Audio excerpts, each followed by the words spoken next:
On episode 53 of Chit Chat, we explore the challenges for publishers in the board game industry. Skybound Games' very own James Hudson shares his take on the topsy-turvy world of games. And of course, we talk about the best part, playing games. Welcome back to Chit Chat. This is episode 53, and as you can see, Ryan got a makeover. We've got James Hudson here from Skybound Games, and of course, the rest of us. We're going to be talking about some industry stuff tonight. Jeremy put out a poll a couple weeks ago. Yeah. We'll get into that in a bit, but it's going to be the kind of poll that you'll have some opinions about. So we're going to... It's probable, yeah. It's probable. You have opinions. I do. We share our opinions on this show, so we're going to get to that, but before we do any of that, we've got a winner from last episode. Yeah, so we gave away Papillon, and that goes to Melanie Barr. All you have to do is email us at manvsmeeple@gmail.com. This week we're giving away a copy of It's a Wonderful World from La Botte des Jeux. Ooh, I which like is a it. French That's company, impressive. I believe. I And like Lucky- it when Impressive. Jeremy talks Lucky French. Duck, Right? or Say Zing. something else to There's me. a lot of good names Make on that comments box. below and your answer to win. All right, so the question, I went on to Twitter last week knowing that you're going to be in town and wanted to ask this question. And basically it was sent out to publishers and board game companies about what their biggest challenge was going to be in 2020. And there were 4 possible answers. Those were distribution channels, the cost being both production and shipping, competition in the market, and then brand awareness. And the number one choice was distribution. Some of the polls, the answers were very close together, They right? were. So I think that those were all 4 very good. You mean the stats? The Like stats, numbers? the stats for each one. I think they were very. Obviously, they're all concerns or challenges, Right. really, and that a lot of them are maybe equal in some people's eyes, and so I thought that was really interesting as well. Well, I think it'd be cool to get your take on this too, because we met about 3 years ago, and for the first 2 years, you were with Druid City Games. It was your own company that you made. And now you've gone out to LA, and now you're working for Skybound. So you have 2 very distinct perspectives on all 4 of those. Yep. And you've just experienced 2019 as a full-time person at Skybound. Sure. And you've seen all the different things that are affecting your ability to get push games into the marketplace. For you, like, what is the biggest challenge that you as Skybound has? Yeah, right you now, answered the currently? poll, right? Yeah, I did, and my choice was distribution. Okay. Yeah. Why? There's a litany of reasons, and first let me just caveat this with saying, because of my inexperience in being an infant in the industry, like I don't have the wherewithal of like a Scott Gata, or a Travis on the retailer side. So you're getting a very fresh, new infancy baby perspective, but the challenge is it's not that much different than the market saturation conversation, because retailers have the same issue. They get this smorgasbord of games and they can't carry them all, right? So like distribution channels are like just bombarding them with constant new game, and they're like, it's like having 1,000 channels to watch on TV. They don't know which channel to watch, so they go, you know what? Just send me some Catan and just send me some Ticket to Ride, and I'll sell my evergreens. The rest of the stuff I can't parse all this information. I don't know. And no one really knows what the best answer is. Everybody has their own way of thinking what a good answer could be, but no one has, from any of the tiers, whether that's the retailer or the publisher or the distro, any of those 3 tiers, nobody has a real good solid I have answer. to ask this question. I want you to be honest, and I don't care. I want you to chime in as well, because you've also said on the publisher side before. We hear a lot of comments just being at random conventions that distribution is challenging because it takes a large portion of your margin away to be able to do. So we're seeing a lot of companies go direct to consumer. Yeah. They'll sell directly on their website. Stonemeyer. They'll do their Kickstarters and go directly to the consumer and bypass distribution. How do you feel about that? Is it a viable channel for you guys, or will distribution always be a viable aspect for companies? Well, I think what distribution does is it facilitates mass orders, right? So a retailer doesn't need 3 cases of Grim Forest from us. They need like 2. And so we can't... 2 units, not even 2 cases, Right. just 2 units. 2, period. Yeah. Right? That's what they want. And then, so we have to charge shipping for that. And one of the big things distro does is it consolidates all these like single unit orders from all over the place, and then they get enough of an order that the shipping is free, so they can keep their margins low at the retail side. So when they do any sort of direct order with us, like unless they get over a certain amount of money, which is probably the same as what, say, the distro order would be, that's where you get the free shipping because you just can't absorb it, right? So the problem is they don't need, $500 worth of just 3 of our games. They need that to be over 30 or 40 games. So it presents a real logistic and just financial business challenge to make that work outside of the system. So you've got these forces that pull from different ways, and I don't know. Sometimes the other side of that is, distro has to be a profitable business itself. So if they have stock in their warehouse that's not moving, that's just dead money to them. I don't know how far in the weeds we want to get on the business talk of this for a consumer side, but as far as you want, going into a Kickstarter too, you have to consider you are going directly to the consumer. True. But you also have to think about distribution. I know that's something you did when you were at Colossal. You had to think about both aspects. Oh yeah. I mean, I had this mindset that I felt like there was the margins go away when you're dealing with distribution. And so if I were to say in a perfect world now with, again, infancy for me as well, I've touched different sides of it for the last 6 years or so, but I think ideally you're using all of it. You have to use Amazon, you have to do direct, you have to work with distribution, and you have to probably have an option for retailers to work with you directly as well. So direct to consumer, direct to retail, have distribution options because of the pick and pack. But the fact is that when you're a small publisher, and which is pretty much all publishers, frankly, because there's teams are a lot smaller than I think people realize. You have these really big brands with all these really great games, but the teams behind them are really small. And you just can't do all that by yourself. It is not possible. And so it was kind of like, yeah, we kind of need to set up distribution. I don't know what I was thinking that we could do all this direct. It's just not possible. Mm-hmm. And frankly, it wasn't really serving the customer because the friendly local gaming store is important to the community. It is a place for people to go play games, and those retailers need to have your product to sell. So, having all the different options, I think, is super important, and being able to do it also allows for you to have a little bandwidth. Yeah. So I think one of the other really unique things about board game industry is cost. And that's one of the things I put on there. If you look at movies, you go buy a Blu-ray, it's $19.99. Typical video games are $59.99. Yeah. Right? Board games are all over the place. Mm-hmm. So you guys have to consider, what are the components I'm using? Mm-hmm. How much am I spending on art? Am I doing miniatures? Am I doing double-ply chipboard? You have to think about all those things, so you have to consider price. And is that a viable game to go market? Mm-hmm. How do you deal with that? Market evaluation or proposition is super important, right? Like when you have a game, you're like, what is the perfect market value for this game? And some game types even have thresholds, right? Like you couldn't have a trick-taking game that was $75, right? Right. There's just certain game types that people aren't they're not going to pay more than a certain amount of money. So even if you have a really cool idea that you're very excited about, it still has to fit in this box, in this package. So that's a lot of it. It's like, okay, what type of game is it? What kind of art does it have? What kind of components does it need? Okay, how much does all of those things cost? How long is the development going to be? How much money are we going to sink into that? How much marketing is it going to take to get people to even notice that game and get it out there? Cool. Where do we make money on after all of that? Mm-hmm. And that's. And then, not to mention, you still have to ship it. Yeah. Which is a whole nother. Yeah, because we're not Amazon. Yeah. Small publishers are not Amazon. We don't get any sort of bulk discounts. We don't have multiple warehouses all over places. No. Well, and particularly now with a lot of what's going on in the world, shipping's all over the place. So, like, especially when you're running a Kickstarter, right? Sure. You can't. What you're about to do right now. You have no idea, in some respects, what you can charge, until in many respects you're actually shipping or fulfilling. Right? I mean, some of the partners, like we use Quartermaster Logistics, and one of the things they do is they give you a sheet, and it's a sheet for the year, right? So I'm good through 2019 with that rate.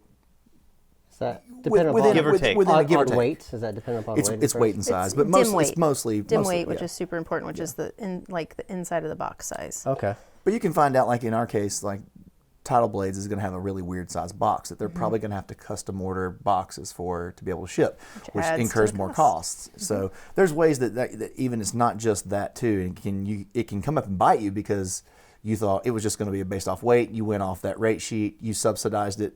Because the thing is, like, we're a tiny little company having to subsidize the shipping, which we make zero money on. Like, that's a pass-through cost. Like, if it costs $20 and we subsidize it $5, like, there's no money being made on any of that. Like, it's not our money. Is there a sweet spot that publishers talk about for price? Like, when a consumer looks at a game on Amazon or in retail locations, is there certain price points that you want to try to hit to be more available? What about from a consumer standpoint? Yeah, Let's exactly. start there Yeah, and then here with you, because I think there definitely is a sweet spot. Obviously, these other industries, like you said, video games are no different. Some video games cost very little to develop compared to other video games. Sure. Right. And oftentimes they're all $60. Yeah. So it's like there's this settled price that they all have to sort of work within, and then they're just making decisions like, well, our brand, there's a lot of intangibles that they put in there, Right. and think, okay, it's worth it for those reasons, but we really should be charging $80 for this. And in fact, it wasn't, in the grand scheme of things, very long ago that video games did actually fluctuate a little bit. Back in the SNES days, certain RPGs, $90, because of like $100. extra chips they had to put in the cartridges, cost $80 or more. But there's no way that would fly today, just because the market is so trained to expect, well, this is what it is. And if anything, the market is expecting it to just be anything but going down. It's just going down, down, down. Race to the bottom, if you will. But to your point, though, with the video games, it seems like it's a very solid price anymore. And it's digital. You don't even need the discs anymore, right? But there's all these fun little things that they can ding you for. Oh, there's this new expanded content. There's this special downloadable. So the game actually is a lot more expensive if you want to fully immerse yourself in it. It's your choice how much content you want to have. And I think the same thing comes with board games. That's why we have expansions, we have add-ons, we have all the little goodies for games.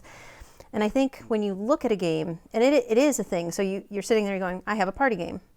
It's $25. I want to put it in Barnes & Noble. Barnes & Noble probably wants it to be more like a $20 game. It wants it to be a certain box size. So you start getting into odd box sizes because of the type of components in the game. $25, yeah, just one is $25. Is my game going to hit a market enough that I can also do a $25 game? Well, So, and these are the things, because a party game, sweet spot for a party game is $19.99. So when you start going into the $24.99 range, what might I be losing? Well, it's also based on print run. So you're getting a game out for the first time. So sure, if it does well, the next print run, we can probably drop it $5 and make it a $19.99 game. But this first print run, this is us testing the waters with a smaller print run. So because the more you print, the cheaper it is, and all these things factor in. And then to the point of just like all the different box sizes and stuff, like you were saying, like, where do we pack it? Warehouse? Do we pack it at the fulfillment center? Do we, blah, blah, blah, depending on what the game's going to. There's so many costs that go into all of these things. It's such a weird thing to think about, because as we already alluded to, the Blu-ray comes in the same size for no matter what Blu-ray you buy. Same thing with the video game. And the board games are all over the place. So it has to be a monumental task to go through all of those checklists when you make a board game. And the big thing is that board games have traditionally still just been a specialty store type of product. Traditionally. Yeah. Whereas Blu-ray, video games, they all went through this process where the Toys R Us's, the Walmarts of the world said, hey, everybody, it's got to be this. Yeah. Or you're not getting in Walmart. Yep. Or you're not getting in Target. Right. So Something all of those changed. industries had their marching orders. So they had to do those things because there were shelves that went into all these stores that held that type of box. And you still get a lot of that even when we approach mass stores now. Oh, sure. Right? Like I'm when sure we say, with hey, board this games. is a game that we're interested in showing you, and they're like, is it this, is it this, is it this? Yeah, because they're talking like square footage and dollars per square foot. So, some giant box thing is not exactly what they're looking for. To answer your initial question, though, I hear a lot from retailers $40. $40 is the price point of a game that they see is most popular. For a hobby store. For a hobby store. Yes, for a hobby store. You start going above 40, the Kickstarter games, like if they want to carry something like Kickstarter game, a lot of times they want to be a retailer that backs Kickstarters, because then they can go ahead and have people pre-order it. And there's a benefit there for the backer, right? Because you're not having to pay as much in shipping, because the retailer is the one subsidizing that by buying the case, so the cost per game is less. So those kinds of things are very interesting. And that's the hobby store you said? That's the hobby store? the hobby store. Because I would say $49.99 to me feels, for me, $50. I don't think about it. Now, any higher than that, it doesn't usually stop me if I want the game. But at the same time, I go, I pause for a second Sure. just to recognize, oh, it's $69.99. Mm-hmm. Like, What do I get out of and this? that Yeah. well, and that's where one of the things that I always I end up talking with publishers about is because you seem to build your prices based on a lot of what you're putting in the game because you have to on some level. But then you talk about like what is the experience at the table? Because at the consumer level, like you were kind of getting at, you're comparing it to another experience that I had for $20. Right. And I got as much of an experience, quote unquote, out of this as I will this for $70. And good point. Euro games that are 50 and Euro games that are 70, they should probably all be I mean, the we same do it price as for the gamers most too, part. right? Like when you see a game that costs 80 and you see the stuff that's in it, and you're like, you see a game that's 50 and it has more stuff. You're like, well, How'd how that did they happen? do it? Yeah. And what happened here? You know, Right. And the thing that a lot of people don't think about, and we do because we've had to deal with it, is how many are being printed? How successful was the Kickstarter? How big is the print run? What can we fund?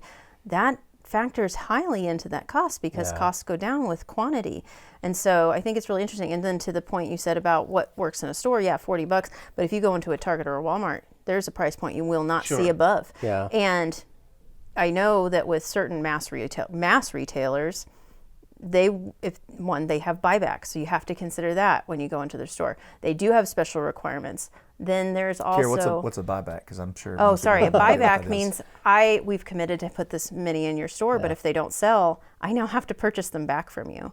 Yeah, it's effectively the product gets It's- returned to you Yeah, and you have and to you pay lose for it. money on Even it. though you've already been paid. All of the risk lies with you. That's how the book Yeah. publishing industry was in a lot of the mass markets too, which was a wake-up call. And it's like, and those retailers, I don't know so much for board games, but they'll go, yeah, we'll take whatever. Yeah. Because in many cases, they don't have any risk. Yeah. Because they're just going to make you buy whatever they don't I will sell say, back. at least the people that we work with are good partners with us, and they're not willy nilly. They don't just say, "Give me 20,000 units," and then try to return 15 after it doesn't sell. No. Right. They do a pretty good job projecting what they think they're going to Yeah, need. that sort of So, attitude certainly doesn't last. It starts to burn both sides. So I think hopefully nowadays it's not that Well, way. and to your point too, there is with all of these types of places when they bring us something into your store, just like what you were saying with the video games, is there are requirements that you need to fit. So certain ones want to see that you can prove the sales of it. So they want to see what you can do on Amazon, and you're like, well, but I'm trying to avoid Amazon, Barnes right? and Noble has a few. I think it's like about a 200 store test run, and so if they're not fully sure that a game is going to go bonkers, they'll put it in the 200 stores and see how it sells there, and then expand it the next season into the full lineup. Yeah. All right, so we're going to segment into something brand new. Is this our new thing? Okay. Yes, this is our new thing. We're going to try some things on Chit Chat going forward in 2020. Yeah. Let us know if you like it. Tonight we're going to do something we're going to call Hotseat. At least that's what we're calling it now. Hot seat And feels warmer. I'll give you one guess who's going to be in the hot seat tonight. It's not Kira, it's not me, and it's not Jeremy. Oh, can you guess? You got it? All right. James. We're going to put James in the hot seat. And because he's such an industry expert, as we just demonstrated, right?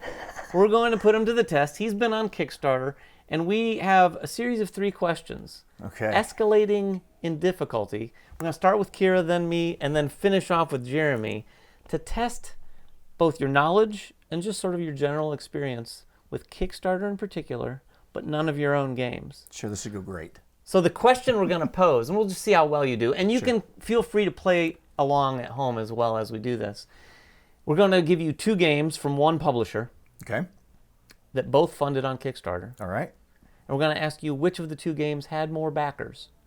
More Simple. backers, not more money, but more backers. Backers. Exactly, more backers. These are all trick questions. Now, just so you know, they increase in difficulty. So the first one, Kira's going to give you Softball. pretty wide man. Yeah, Okay. soft. You heard it from her. It's Okay. a softball. It's softball. If he misses this one, I feel like folks. I'm totally being set up here. Yeah. Well, not really, but we'll see. Mine gets a little harder. His is pretty tough. I'm just telling But you. you're saying I've got a 50-50 chance, right? Even if I'm just Yeah, guessing. of course. You could All just right. guess. So if you Simple math. It'll be knowledge if I get them all right. It'll be. so Kira, you kick things off. I have to look up my my So question. we want to know which one had more backers, Sure. and I have it up here on my watch. I'm not just checking the time here. Which one had more backers from Awaken Realms, Okay. Tainted Grail, or Nemesis? And think about this. It's backers. So Tainted Grail, I think, had about 18,000-ish. You might want to just stick to guessing at one. Which one? Yeah. I'd probably just pick the. I'm going to have fun telling you the number. But I don't remember the number off my head for Nemesis. Well, I'm going to venture to guess you don't also remember the number from Tainted Grail. I'll go Nemesis. Final answer. Okay. I thought it was a softball, but it was Tainted Grail with 41,939 backers. That's a lot. Versus Nemesis at 30,553. So really quick before we Did move he on. cover Kickstarters for a while? I think he did. I thought he think did. Don't you back all of them? Was I do. everyone else kind of surprised to see the Nemesis number? That's That's high. substantial. All of their stuff is pretty substantial. Yeah, but Nemesis was a kind of an earlier one for them, really. But Was yeah, that good before stuff. Lord of Hellas? After Lords of Hellas, they had Was some it- momentum. Yeah, it was after after that. Lords. That's why. Okay. Oh, it was 18,000 on Lords of Hellas. That's what I was thinking. Oh, of course. We'll That's put that right. number up right now just to show you. Okay, right. are you ready? This one's harder. Great. Are you familiar with Garfield Games? Shem Phillips? Yeah, sure. Yes. One of the okay. games right there behind you on the wall. Yeah, there you go. In I've fact, backed most of those. it's one of the games here. So which one had more backers? Architects of the West Kingdom or Paladins of the West Kingdom? I'll give you a hint. The numbers are lower than Awakened Realms. Oh, really? But Thanks. still, Shem, very, very Oh, he crushed it. successful Oh, yeah. numbers. Crushed it. Euro I'm gonna- games I'm gonna versus go- miniature games, right? I'm going to go exactly. Paladins was the last one, right? The newest one. The newest one. Paladins was I'm the going to go newest Paladins. Final answer. Are you sure? Yeah, I am sure. Your I'm not- reputation- I'm not sure, but that's my answer. Well, you're right. Paladins had 7,549 backers. Architects had 5,083. So again, we're getting much closer. The only reason I guess that's because Shim's built so much momentum, right? And and Architects it was so well received by everyone. Right? Yeah. It made sense that the It next is. one would be bigger. Especially with his games, I mean, they're related and they're so established, like you just said. I don't know that anyone who backs the last one isn't going to back the next one, That's right. right? That's right. Mm-hmm. All right, you Are ready you for the ready hard for one? the hard one? I guess. So you're one out of two, right? Right. now. 50-50. 1 for 2. So Let's see if you can win. The spread here is very close, and I'll tell you what the spread is. It's 310 Oh, great. apart from one another. Great. And I will tell you the company. It's Orange Nebula. Oh. You familiar with them? I am. Good stuff. All right, so we're doing Unsettled, which was the Kickstarter that just ended Yep. for them, versus the second run of Vindication. With the Now, remember- expansion. With the expansion. See, I didn't back that one because I backed the first one, so I didn't need the second round. Are you making excuses already? Yes, Okay. yeah. Just Why checking. you didn't pay attention? Do you know me? Yes. I just wanted the people to know. Oh, Yes. thanks. Well, I mean, this Unsettled campaign blew it out of the water, so It did. I would want to say it's probably that, but I feel like The expansion. it was. I should have went momentum. I feel like this is the trick question. So, with that in mind, I'm going to go Vindication expansion. Final answer. That would be incorrect. But it was a tough question. Right. That was hard. 300 difference. What was the numbers? It was 10,528 versus 10,218. So 33%. That's almost respectable. Yeah.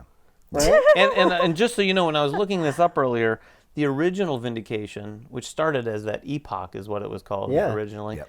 that also did pretty big numbers, but not quite these type of numbers. They really killed it with their second Vindication thing, which I didn't really expect because it was expansion, but I think everyone had heard about the game after the Yep. fact and then Yeah. got on board. Spoiler alert. David loved Vindication. I do like I Vindication. love Vindication as well. Haven't played Unsettled, Mark and Tom, but I'm hoping that I will enjoy it because I did back it. I am one of those 10,528. Me too. Nice. They can pretty much just count on my back every time they launch something. The way they do stuff is just Yeah. it's up there. All right, so we're going to end it with the games we played. We'll go quickly around the table. Kier, starting with you. What have you played in the past 2 weeks? Oh man, well I had some friends over last Saturday, and I played a lot of lighter games. So we played Grim Masquerade, Love Grim Well, Masquerade. sucking up to the guest. One of my top 10, but we do play it. They enjoy that game. It's a lot of fun. My friend Coco is always the wolf, even though she's never the wolf. So it's a fun time. We played Marvel Champions. We played, so not lighter. That was what we ended on for the night. We played a pre-production copy I have of Crosswords from Indie Boards and Cards that I've been touting to everybody. I'm really excited about it. It's a fun little game where you have words and like things on either side of the board, and you're going to have to find the common word in the center and try and get them out fast. And it's got some fun rules, and it's crazy hysteria. It's fun. Yeah, it's a lot of fun. So, so that was a good amount of the games that we played, and then I'm sure I've played others, but those are the ones that are at the top of my head. Those are the standouts. Cool. Maracaibo, as you've all heard. I fell in love with this. You guys thought I might AP to death on it. Yeah, I didn't think you would. I knew you'd probably like the mechanics, but I thought it'd be too much for you. It's a big game. Yeah. It's a bigger game to learn, but I'm loving Maracaibo. Other than that, and this is not to suck up, but we just played it. Wonderland's War. Yeah. Which is I've been playing a lot of that too. Yeah. So we played the prototype of that. James, that's why he's here partly. Plus, we wanted you on Chit Chat. That's really the real reason. But really cool game. Which coming on Kickstarter when, James? February 11th. There you go. Ta-da! On the screen right here. Maybe. No, you're doing that. I made the hand motion. You got to do it now. All right, so a couple games we played. We played Video Vortex, which is the new one from Mondo. It's a deck building game. Has some similarities to Star Realms, but there's some very different things in this that it does. Really enjoyed it. You and I played On Mars, which was ridiculously hard to learn, but Paul over at Thank Gaming, you, Paul. Paul did a great job both doing the written rules and the video rules, but it is a monster of a teach. And it's a monster game to wrap your head around. And I can't wait to play it again. You know, it's been like 2 weeks. I don't know if I could play it again. I'd probably have to go back and reread the rules. I'll watch his video again. I don't know. It's a lot. Wow. I watched on 2 times speed. Everybody I know is That's chipmunks fast. on video, by the way, because I listen to everything on 2 times speed. I listen at half speed because it's funny. It is funny. What else? The last one I'm going to talk about is Time Stories Revolution, the Hadal Project, which is the quote-unquote blue series. So the white series was all the original games. That's ended. Something big happened, which I'm obviously not going to reveal. The blue series is very different. And I love the way they handled the time in this one. It's very different than the original one. Plus, it has this little box that you can use with the game. You can choose not to. It's called the Experience Box. So you're going to pick a character that's going to follow you through all the time stories. They're going to level up, do all kinds of fun stuff. So it has kind of a legacy campaign to it as well. Yeah, so they're all independent, right? You don't have to buy a base game and then expansions. It's Nope. each individual one. Yeah, but if you want them to if you want to connect and have something that happens and have it campaign style, that's what that extra box is for. Yeah. Those are super enjoyable. There's something just really enjoyable about And them. you And talk our friends at Tantrum House Yes. helped write it, and it was that's right. wonderfully done. Kevin and Melissa, talk about the game you've been playing. I'm excited. Jeremy's I'm so just excited. dying for you to talk about this. Me and my son went back into a hole, and we've been playing 2 things a lot. One is Star Wars Destiny, even though it's the old, CCG that's been out forever. We kind of brought it back out, and he's at an age now where he can really, get in there with some of the mechanics and get after it a little bit more. And it's just he had one of those awe-inspiring moments this week when we were talking. He was playing one of the decks, and he was like, "This card, I just don't like this card." I was like, "Well, remind me when we're done, and we'll go through our other cards and we'll replace it. We'll get something different." He was like, "We can put a different card in there," and it just blew his mind that he could customize the deck because awesome. Dad had always just gave him a deck to play. Right. And then I finally got around to playing Marvel Champions. So. And he hates Welcome to the club. No. I'm just kidding. People thought I hated it because when I posted, I lost my first 3 games in a row with Spider-Man. I was playing. I lost my first 2. I took it home and soloed it. And lost a I lot. played 3 times, and I lost twice. Yep. Spider-Man versus Rhino. Yep. And then I won the 3rd time. But I mean, that's the fun.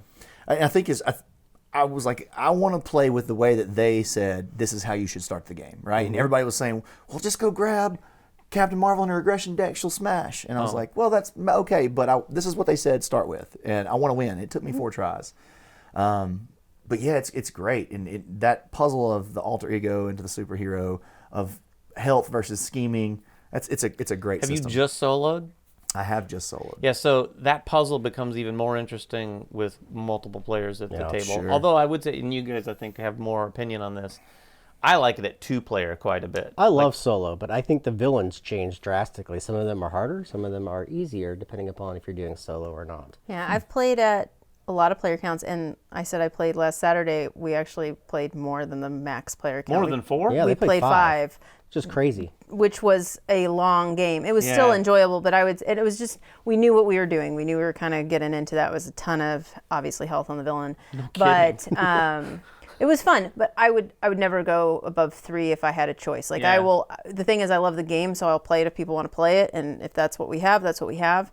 What all heroes have you played with so far? Just Captain Marvel and Spider-Man. She's That's my it. gal, man. I That's love it. her to death. She is super fun, and I haven't changed her deck from the core Yeah, deck. that aggression deck's great. Like it was No, so she's much not more, aggression. She's or at least the one that I got was aggression. Was And, it really? And it was so much more fun than I think the Spider-Man came with. Oh, you know what? I did change it. Yeah, you change it. I changed it to leadership. No, okay. was it I think leadership? the book tells you differently maybe than what Whatever they're set up. has energy in it. I can't remember. It's what I have. I've just been playing with Captain America finally, so he's leadership. I think I'm getting him confused.